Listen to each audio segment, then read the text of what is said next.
Hola a todos, como siempre es un gran placer teneros ahí y sobre todo mando un gran saludo a la comunidad de Tetrael y a todas esas personas que nos apoyáis en el proyecto. Y en esta reflexión quería comentaros un poco del conflicto interior, así la he querido denominar, de una manera incluso muy genérica, ¿no? Del conflicto interior. Mirad, ¿a qué me refiero, no, con ese conflicto interior? Muchos maestros, ¿vale?, lo han abordado de miles de maneras, ¿no?, a lo largo de la historia. Esto no es nuevo, ¿no? Algo lo que nos produce un conflicto interior en el ser humano, ¿no? Desde la psicología hasta la psiquiatría, pasando incluso, ¿no?, por muchos maestros espirituales.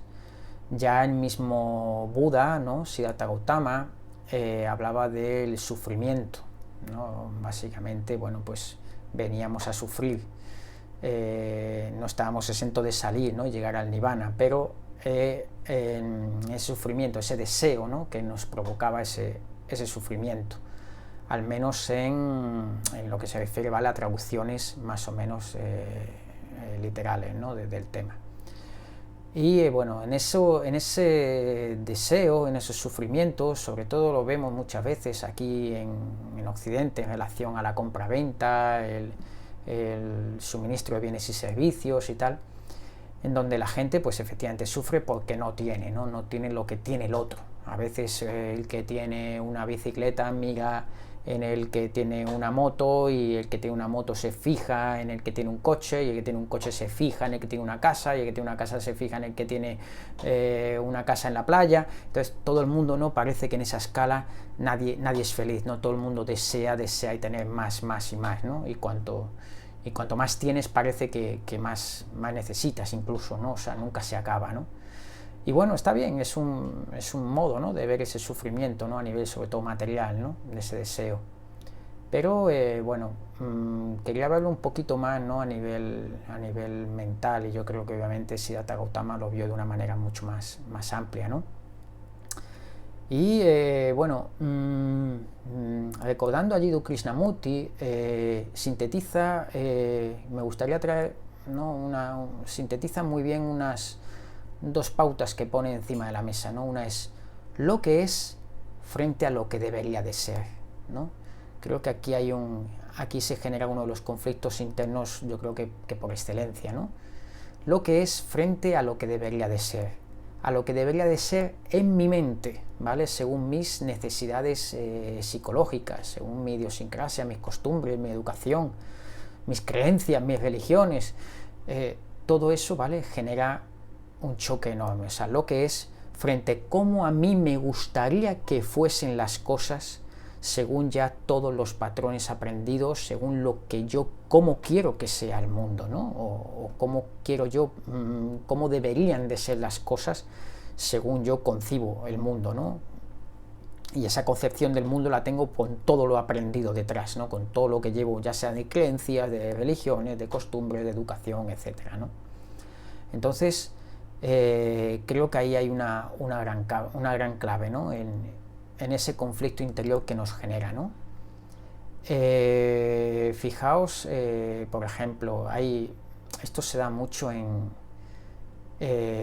las familias, ¿no?, en los temas familiares, en las parejas.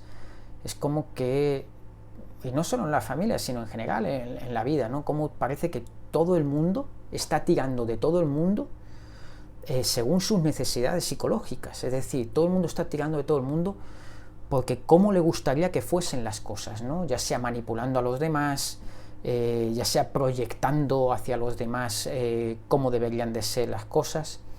A nivel familiar, de padres a hijos, yo creo que es algo más que visto, ¿no? O sea, como lo típico, ¿no? El padre le decía al hijo: tú tienes que hacer esto, vas a estudiar medicina porque yo estudié medicina, o vas a trabajar en esto porque... Entonces, ¿no?, ya encauzaba a los demás para yo sentirme bien, para yo estar a gusto, porque el mundo debe de ser como yo creo que sea, pues le digo a mi hijo que debe de hacerlo de esta manera, ¿no?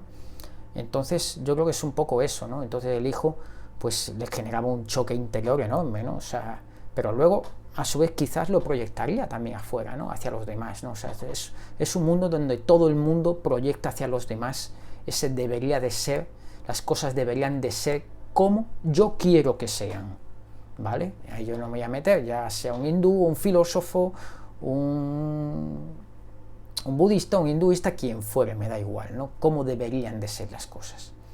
Y creo que a nivel, bueno, pues yo creo que es el conflicto, ¿no? Por excelencia, incluso ahora, hoy día, en Internet es increíble, ¿no? Internet es como la gente, lo hablaba con Robert en una de las secciones, me acuerdo de ¿y tú qué opinas?, sobre la muerte de un futbolista, de Maradona, y cómo una vez muerto aparecen cientos, miles de comentarios, ¿vale?, de cómo la gente valorando, juzgando esa vida, de cómo debería de haber sido esa vida, o cómo valoraban esa vida según era un drogadicto, según era el mejor de fútbol, según era el peor en familia, según era el mejor, el peor. Ya todo el mundo valoraba a esa persona según por supuesto, su ética, su idiosincrasia y cómo deberían de ser los demás, para yo sentirme a veces bien, sentirme seguro, sentirme que tengo supervivencia, sentirme, o sea, todo va en relación un poco a valorar constantemente a los demás, juzgar a los demás, sobre todo en Internet, ¿vale?, en relación a cómo deberían de ser las cosas según mis ideas, ¿no? A nivel familiar, a nivel laboral, cómo se manipulan, ¿no?, como todo el mundo tira de todo el mundo al fin y al cabo, ¿no? Es un mundo finito y como todo el mundo empieza ya a tirar a hacérselo a su imagen y semejanza, como quien dice. Me acuerdo un poco incluso del Tao, Lao Tse, ¿no?, en el Tao Te Ching, ¿no? Es un libro, ¿vale?, incluso poético, en fragmentos, ¿no? Habla del Tao, de ese camino que incluso no se puede alcanzar ni se puede agarrar, ¿no?, está en todo. Pero incluso dentro de esa poesía, dentro de esa abstracción que es tanto, habla del fluir y del aceptar, incluso dirige a gobernantes, incluso se mete en política o en gobernantes, de cómo los gobernantes, cómo eran los imperios, ¿no?, antiguamente, de mi imperio a mi imagen y semejanza, ¿no? Voy a crear un imperio como a mí me gusta que sea el imperio, ¿no?, como a mí me gustaría que fuera el imperio, así debe de ser el imperio.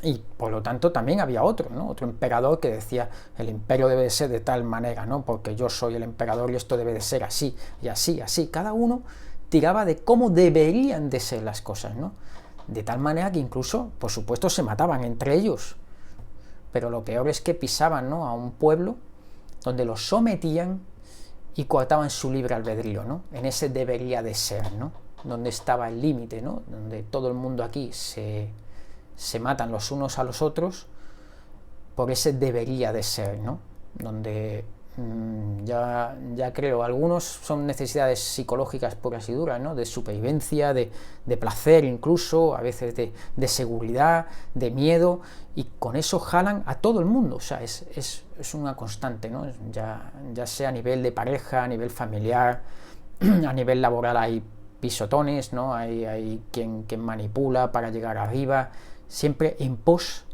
de a veces de una idea ideal, de algo ideal, de una construcción sobre humo, algo que además que nos genera a veces un círculo cerrado, es decir, que nunca salimos de ahí, que una vez que obtenemos algo, vemos que la satisfacción continúa, pero seguimos y seguimos y seguimos, o sea, nunca acaba, ¿no? Es un sufrimiento constante, ¿no?, ese deseo, ¿no?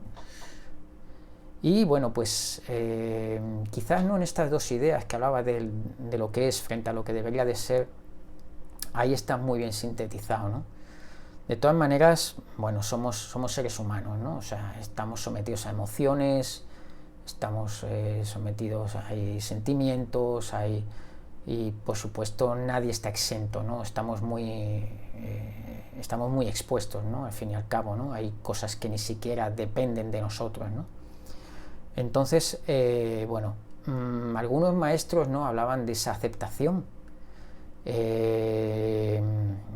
pero de una aceptación interna, ¿no? Desde una paz de espíritu o calma interior, ¿no? De cómo abordar la vida, ¿no? De yo llego, mi responsabilidad, llego hasta aquí, ¿no? O sea, no puedo hacer nada si en esta carambola de terceros que chocan en terceros y al final me da, ¿no? Hasta qué punto, ¿no? Pues merece la pena que mi mente siga y siga golpeándose, ¿no? Otra vez y otra vez en ese choque de esto tendría que haber sido de esta manera, debería de haber sido de esta manera, tal. No compensa eso, ¿no? Lo que es lo que es y la vida es así, ¿no? O sea, llegas y esto es lo que yo puedo más o menos controlar, ¿no? O incluso también con las equivocaciones, pues bueno, elegimos y analizamos las cosas lo mejor que podemos con los datos que tenemos en ese momento, ¿no? O sea, si luego aparece y desconocíamos un dato, pues ya es lo que es, o sea, no tendría que haber sabido, debería, ¿no? Y nuestra mente no vuelve de nuevo, ¿no? A chocar y a golpear, ¿no? Se generan, por desgracia, muchos traumas así, ¿no? Entonces algunos maestros han hablado de esa aceptación desde la calma de espíritu, ¿no? Hay algunos que hablan de la meditación en el yoga, ¿no? De una manera de aceptar las cosas, ¿no? Y bueno, era un poquito todo esto. En principio, bueno, tampoco me quiero alargar mucho, ¿no? Pero básicamente es eso, ¿no? Estas dos ideas y cómo nos machacamos en ese debería, ¿no? Ya sea porque son situaciones pasadas y ya en el presente ya no tiene sentido. Muchos lo ven desde esa calma interior, desde esa aceptación, desde ese fluir que hablaba el Tao, no, el fluir, que es el fluir, no es algo tan difícil. Bueno, aceptar ciertas cosas, no es resignarse, no estoy hablando de resignación, sino de aceptar desde una calma y saber hasta dónde puede llegar uno, ¿no? Incluso en adversidades muy grandes, ¿no? Hay algunos que mantienen la calma y decir, bueno, puedo controlar esto, ¿no? Hasta aquí llego, ¿no? Y bueno, a través de la meditación, por supuesto, ¿no? También. Y bueno, espero que en estas dos ideas de lo que es frente a lo que debería ser, por lo menos suframos un poquito menos y podamos ver, ¿no? Desde un poquito desde lejos, cuando nos pase algo, pues en esas emociones impulsivas de enfados y tal, por lo menos verlo un poquito más desde fuera y decir, bueno, no dejarnos, ¿no? Absorber, ¿no? Por esos conflictos, ¿no? Pues bueno, eso era un poquito todo en esta reflexión que os quería hablar. Bueno, pues entonces hasta la próxima.